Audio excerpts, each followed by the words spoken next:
መንግስት የጠራ ፖሊሲ ሲኖረው ማስፈጸሚያ ስትራቴጂው ያለ መመገብ የሚያስችል ሲሆን የማስፈጸም አቅም በተቋም እየገነባ ሲሄድ ምን አይነት ፍሬያማ ስራ ሊሰራ እንደሚችል ኢትዮጵያ ውስጥ የተጀመሩ አጠቃላይ እንቅስቃሴዎች ያመላክታሉ።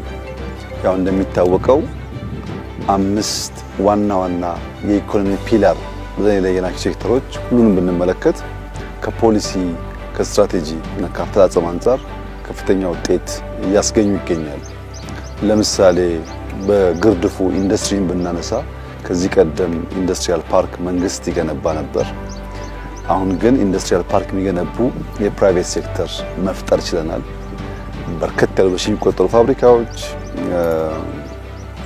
የኢንዱስትሪያል ፓርኮች፣ ሞደርን ኢንዱስትሪዎች መስራት ስንጀምር በሀገር ውስጥ ከዚህ ቀደም ማምረት የማንችላቸውን ከውጭ የምናስገባቸው ምርቶች በበቂ ደረጃ በሀገር ውስጥ ለማምረት ወደ ውጭ የምንልከውን ቁጥር ለማሳደግ በእጅጉ አግዟል። ሪስፖንድ አድርጓል።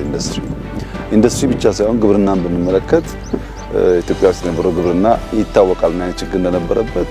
በሚሊዮን የሚቆጠር አርሶ አደር በክላስተር ካደራጀን በኋላ ትራክተር፣ ኮምባይነር፣ ፓምፕ፣ የተለያዩ ማሽነሪዎችን ማቅረብ ስንችል የአነስተኛ አርሶ አደሮች በሚያርሷቸው ማሳዎች ላይ የሚገኘው ምርት እያደገ ሲሄድ ፕራይቬት ሴክተሩ በዛው ልክ ኢንቨስት ማድረግ እየጀመረ ነው።